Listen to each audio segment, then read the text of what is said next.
Hello, everybody, and welcome to CrownCast. This is the podcast from Crown Bioscience that aims to evaluate the trends in oncology and drug development. My name is Benjamin Wilkin. I am a product marketing manager at Crown Bioscience. I work on the ADC portfolio, and my background started in GMP manufacturing and operations. And then I transitioned into organ on a chip, organoid, and 3D bioprinting over the last couple of years. And that brought me over to Crown, where they specialize in translational models. Today I'm joined by David Ouyang. He is the SVP of Innovation at Crown Bioscience, and he has significant experience in the ADC and biological space, driving first-in-class ADC and biological programs. With 20 IND enabling molecules, 10 approvals, 10 IND approvals for small molecules and biologics, and 44 peer-reviewed publications. Davey, welcome aboard onto the podcast. And how are you doing today? Doing good. Thank you, Ben. Cool. Davey, you want us to start off by telling us a little bit more about yourself and what you've been up to for the last couple of years. Sure, Ben. My name is David Ouyang. So I'm serving as a SVP of Innovation at Crown. So actually, I joined Crown in May 2025. So just about 5 months I've been with Crown. But I'm no stranger to Crowns because I worked for Crown before from 2015 to 2021. Actually, back then, leading Crown's in vivo pharmacology operation as well as R&D. And in between that 4.5 years where I was with Crown, actually I was back in drug discovery space, worked for biotech and startups. So actually a lot of program also around ADC innovations. And in my earlier career, I worked for pharma companies as well. So I've been working with pharma, biotech, and startups on the drug discovery side, but also CROs like doing service for drug R&D. So we're happy to have these opportunities and talking about ADC therapeutics. It's certainly a very exciting area with Ben.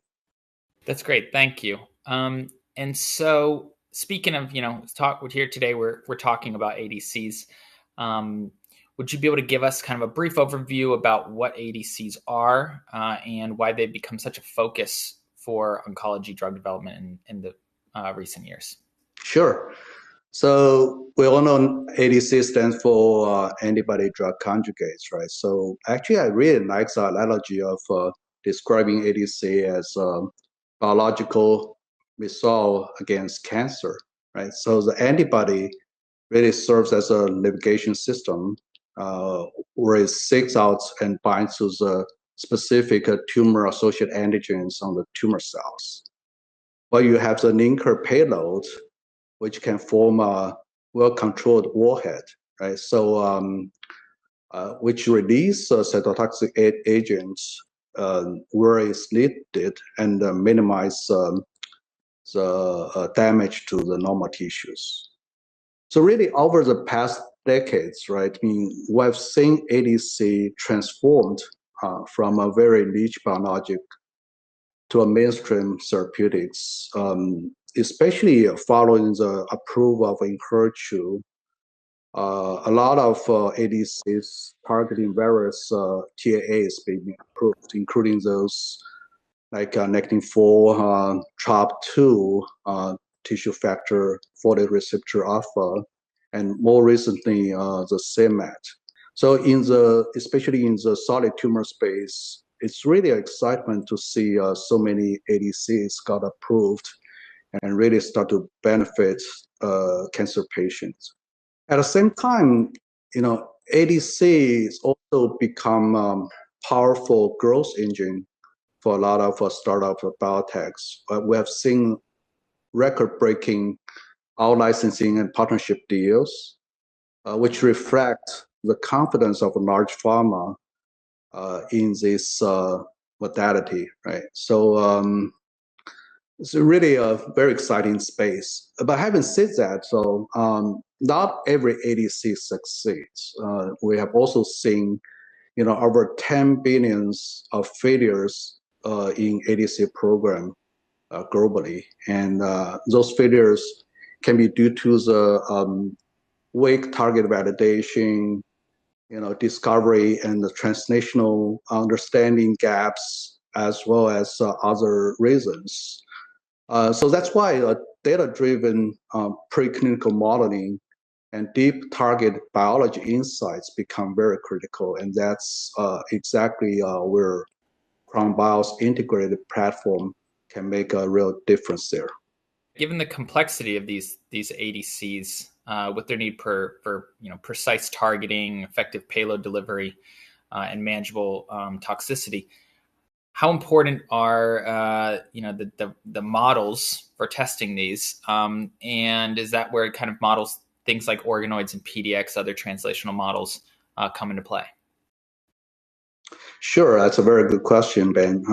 So if you use any word to describe ADC, certainly complexity is the right word, right? So first of all, there are target and disease biology there, so we have seen now more than 60 targets ADC have been tested in clinic. So every different target behave very differently across tumor types, and their expression level, internalization mechanism, as well as tissue distribution are all different. That also determine how efficiently ADC drug can be delivered. And then you have a different antibody format there, right? So you have a traditional monospecific monoclonal antibody, and your bispecific, you have a smaller binders like VHH, like peptide binders. All those actually, influence the binding affinities, avidities, internalization pathways, as well as how deep the binder can penetrate the tumor, right? And then that also comes with linker technology, linker chemistry that governs the stability of the ADC drug and also the payload release mechanism. So both that shape the efficacy and the safety aspect of the drug.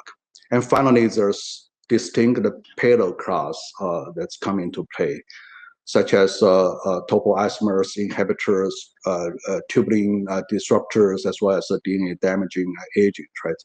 All those drive unique MOAs as well as resistant mechanisms.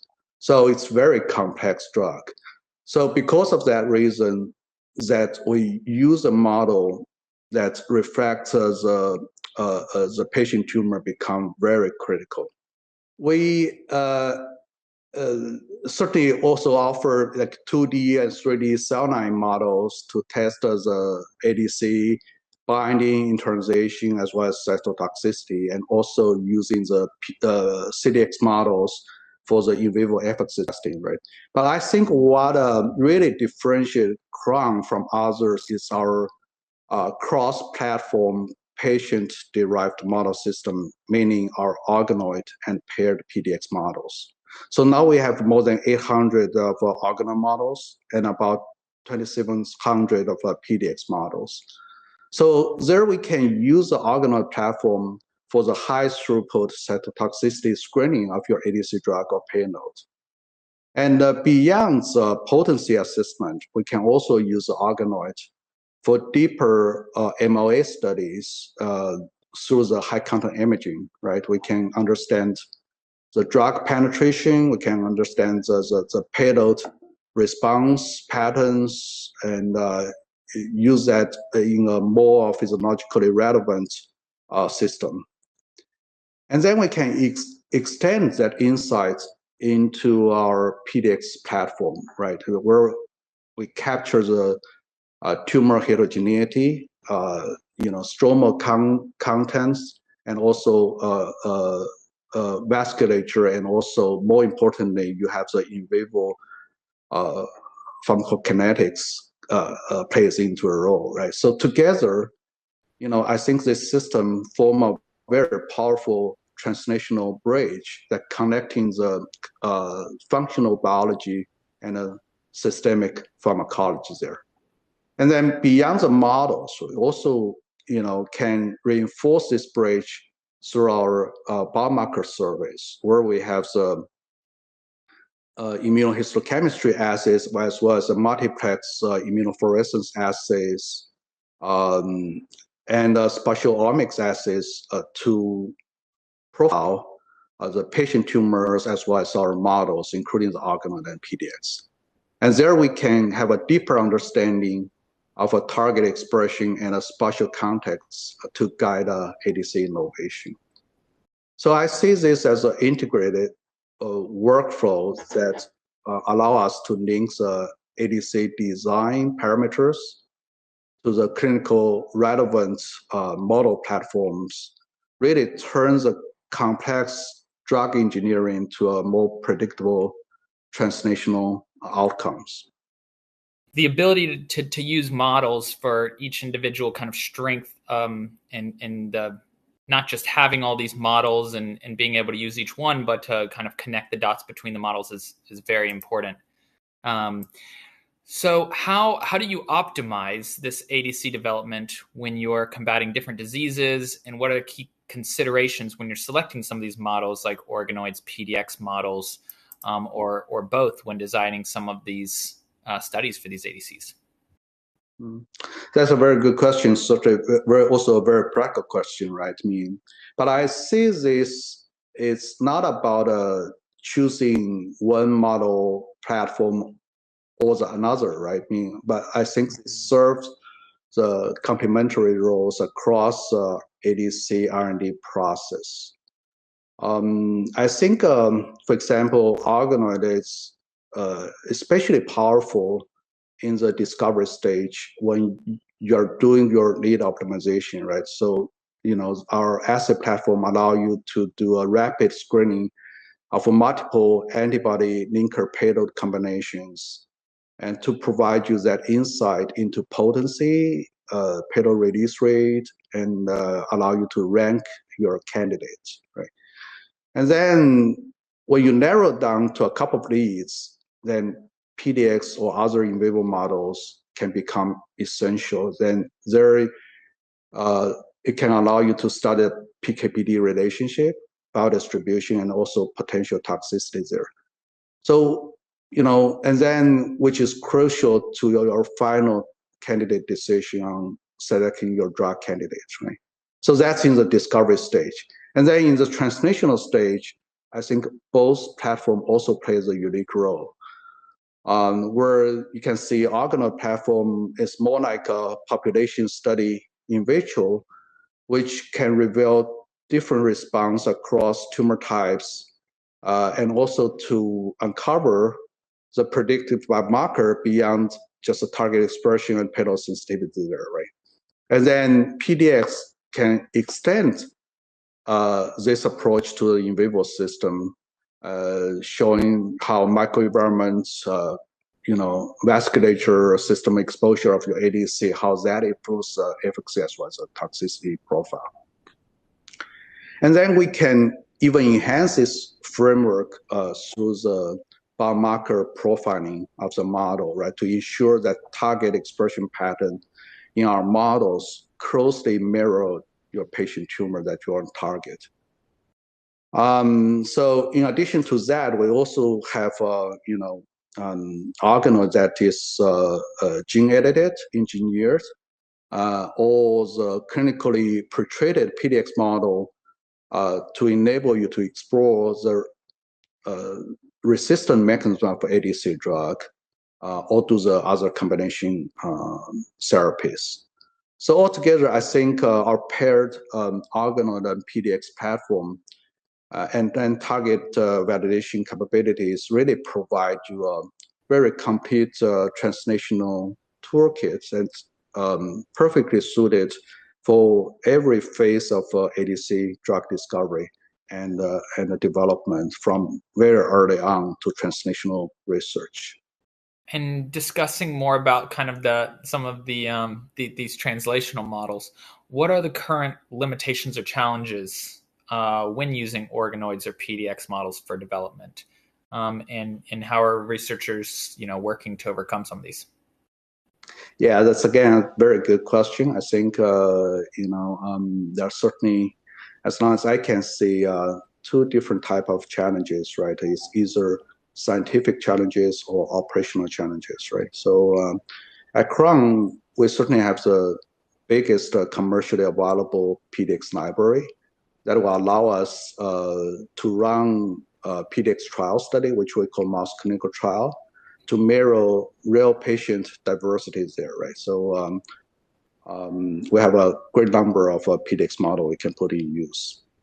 However, in the organoids, our connection, although already 800 models, but it's a number game, right? I mean, the bigger your library is, the better you can find models reflects as a large, diverse, patient population. So we're still looking to expand our organoid connection. Another challenge on organoid side is it's a throughput or the operational challenge, right? So, a lot of our organoid, actually, the growth rate is quite slow. And then also you need to revive, expand, then set up your assay plate. So even a simple cytotoxicity assay sometimes can take 2-3 months to complete. So that poses, the timeline challenge for a lot of drug developers. So at Crown, now we have optimized the organoid operation by selecting, about 200 of more robust, fast-growing models and make them assay ready. Now we have about 200 models there. So by doing this, that will allow us to deliver reliable screening results within 6 weeks. So that largely shortened the timeline and also facilitated the decision making there. And there are also certain other challenges, like what you can see. Both systems still are limited in immune context, right? I mean, so complicating the combination studies. But I see those combo studies more of a proof of concept type of study rather than serving the real translational purpose. And then also there's data integration and biomarker modeling challenge, where it requires a strong bioinformatics infrastructure there. Luckily, Crown has a very capable data science and bioinformatics team can help you do that. And lastly, I would say certainly it's always a challenge to get that clinical relevant late stage resistant model connection, right? So so I think that also truly mirrors a real world ADC patient population, because when the ADC enter clinic, the first patient population you'll be facing is actually the late stage patient, where the expression profile of your target, the response to various payloads can be very different from the treatment naive patient. So Crown is actually now, using a lot of resource, try to build up those heavily treated resistant models. Yeah, that's awesome. So a couple of things I know on the marketing side, the pre-treated resistant models are something that people are always interested in more information on. And I think that you nailed it on the head with the fact that many of the newer drugs that are going to get tested are going to be on those patients that have already passed through a certain, first line, second line treatment. So that's really good for people who are in the development space. The second thing is 6 weeks on the organoids. For anybody who's handled organoids, I got my start handling organoids almost 10 years ago at this point, and scaled up operations. 6 weeks is impressive from time to start off a study through results. Once you consider acquiring tissue and culturing and expanding, and then finally running the assays. So awesome work on things that, ways to address some of these key issues for researchers. Finally, we have one final question for you, Davey. So with the advances in personalized medicine, how do you see the role of patient-derived models evolving in guiding ADC design for specific patient subgroups? Great question. I would say certainly also $1 million question, right? As you see more and more of oncology therapeutics moving towards a precision medicine space, right? And that requires a preclinical testing also need to be precise, right? Where patient-derived model not only can evaluate efficacy, but also serves as a tool to predict the patient response as well as to guide the clinical strategy there. So there's a concept become more and more popular, which is called co-clinical trial or co-clinical programs, right?